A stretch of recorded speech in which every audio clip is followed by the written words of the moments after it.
എന്താണ് ആരവല്ലി വിവാദം? കഴിഞ്ഞ കുറച്ച് ദിവസങ്ങളായി നമ്മൾ ന്യൂസ് പേപ്പറിൽ ആരവല്ലി വിവാദത്തെക്കുറിച്ച് കേൾക്കുന്നുണ്ട്. അതെന്താണ് എന്ന് മനസ്സിലാക്കുന്നതിന് മുൻപായി ആരവല്ലി എന്താണ് എന്ന് മനസ്സിലാക്കാം. ആരവല്ലി ഒരു മലനിരകളാണ്. ഇന്ത്യയിലെ ഏറ്റവും പഴക്കം ചെന്ന മലനിരകൾ. ഒരു തരത്തിൽ പറഞ്ഞാൽ ഓൾഡ് ഫോൾഡ് മൗണ്ടൻസ്. ഇത് ഇന്ത്യയിലെ ഗുജറാത്ത് മുതൽ ഡൽഹി വരെ വ്യാപിച്ചു കിടക്കുന്നു. ഈ മലനിരകളുടെ നീളം എന്ന് പറയുന്നത് 700 കിലോമീറ്ററോളം വരും. അതിന്റെ ഉയരം എന്ന് പറയുന്നത് ഏകദേശം 600 മീറ്ററിനും 900 മീറ്ററിനും ഇടയിലായിട്ടാണ്. ഇനി എന്താണ് ഈ മലനിരകളുടെ പ്രാധാന്യം?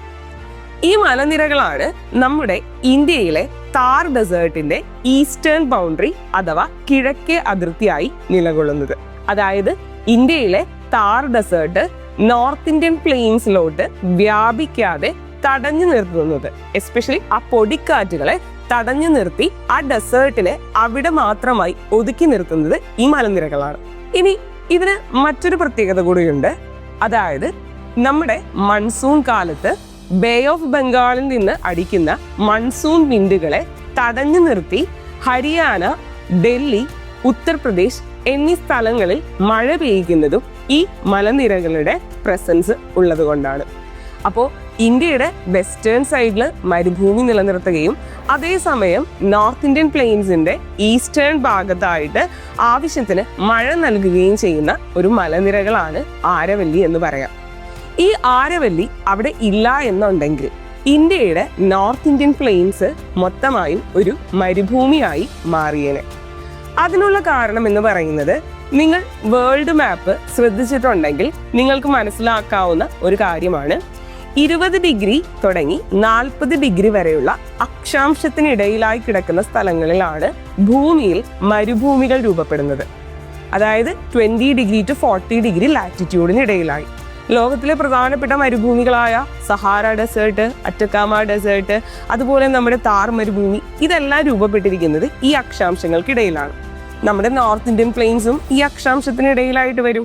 പക്ഷെ ആരവല്ലി മലനിരകൾ അവിടെ നമ്മുടെ മൺസൂൺ വിൻഡുകളെ തടഞ്ഞു നിർത്തി മഴ പെയ്യിക്കുന്നത് കൊണ്ടും അതുപോലെ തന്നെ ഹിമാലയത്തിന്റെ പ്രസൻസ് ഉള്ളത് കൊണ്ടും കൂടെയാണ് നമ്മുടെ നോർത്ത് ഇന്ത്യയിലെ മരുഭൂമി രൂപപ്പെടാത്തത്. ഇനി ആരവല്ലിയുടെ മറ്റൊരു പ്രധാനപ്പെട്ട പ്രത്യേകത എന്ന് പറയുന്നത്, അത് ഒരു മേജർ വാട്ടർ ഡിവൈഡായി ആക്ട് ചെയ്യുന്നു എന്നതാണ്. എന്താണ് വാട്ടർ ഡിവൈഡ് എന്ന് പറയുന്നത്? അതായത് രണ്ട് നദികളെയോ നദീവ്യൂഹങ്ങളെയോ തമ്മിൽ തരംതിരിക്കുന്ന ഉയർന്ന മേഖലകളെയാണ് നമ്മൾ വാട്ടർ ഡിവൈഡ് എന്ന് പറയുന്നത്. ആരവല്ലി ഇന്ത്യയിലെ പ്രധാനപ്പെട്ട ഒരു വാട്ടർ ഡിവൈഡാണ്. ഇത് ഇന്ത്യയിൽ വെസ്റ്റിലോട്ട് ഒഴുകുന്ന നദികളെയും ഈസ്റ്റിലോട്ട് ഒഴുകുന്ന നദികളെയും തമ്മിൽ തരംതിരിക്കുന്നുണ്ട്. അതുമാത്രമല്ല, ആരവല്ലിയിൽ നിന്നും മറ്റു നദികൾ ഉത്ഭവിക്കുന്നു. ആരവല്ലിയിൽ നിന്നും ഉത്ഭവിക്കുന്ന നദികളാണ് ലൂണി, സബർമതി ആൻഡ് ബാനസ്. അപ്പോൾ 3 നദികളും ആരവല്ലിയിൽ നിന്ന് ഉത്ഭവിക്കുന്നുണ്ട്.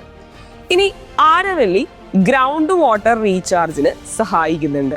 അതായത് ഭൂഗർഭ ജലം ശേഖരിക്കാനായി ആരവല്ലി മലനിരകൾ സഹായിക്കുന്നുണ്ട്. കാരണം ഈ ആരവല്ലി മലനിരകൾ എന്ന് പറയുന്നത് ഏകദേശം 2 to 2.5 ബില്യൺ ഇയേഴ്സിന് മുൻപ് രൂപപ്പെട്ട മലനിരകളാണ്.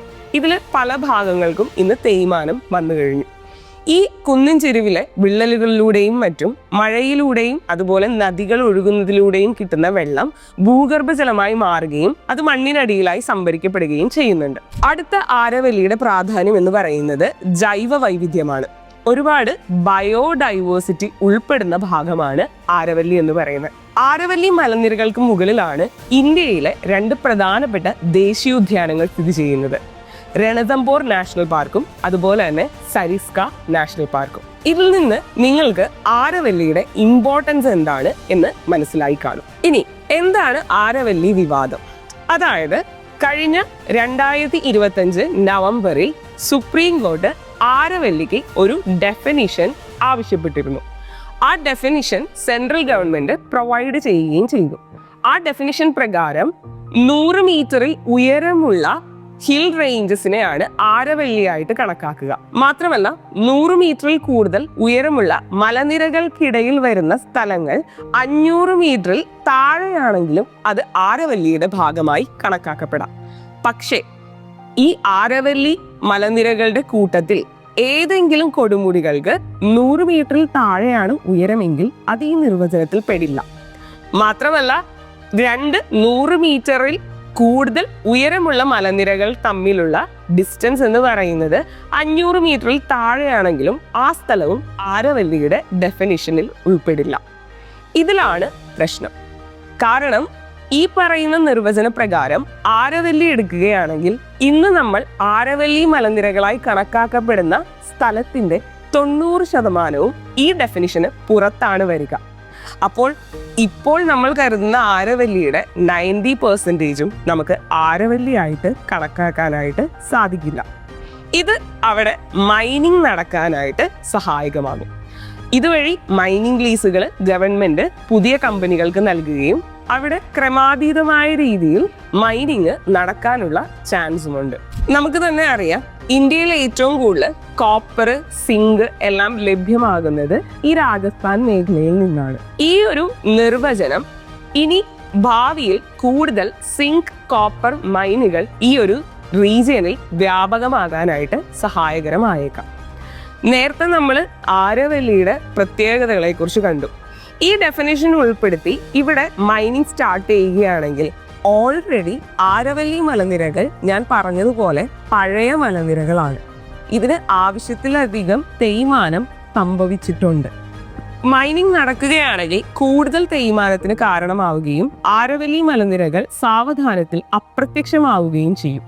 ഇങ്ങനെ അപ്രത്യക്ഷമായി കഴിഞ്ഞാൽ ഇന്ത്യയുടെ നോർത്ത് ഇന്ത്യൻ പ്ലെയിൻസ് സാവധാനത്തിൽ ഒരു മരുഭൂമിയായി മാറുകയും അവിടുത്തെ ബയോഡൈവേഴ്സിറ്റി നഷ്ടപ്പെടുകയും ഗ്രൗണ്ട് വാട്ടർ റീചാർജ് ഇല്ലാതെയാവുകയും ചെയ്തേക്കാം.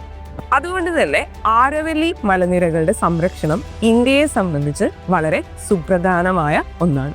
ആരവല്ലിയുടെ സംരക്ഷണത്തിനായി ministry of environment, forest and climate change കൊണ്ടുവന്ന ഒരു പ്രോഗ്രാമാണ് ആരവല്ലി ഗ്രീൻ വാൾ ഇനീഷ്യേറ്റീവ്.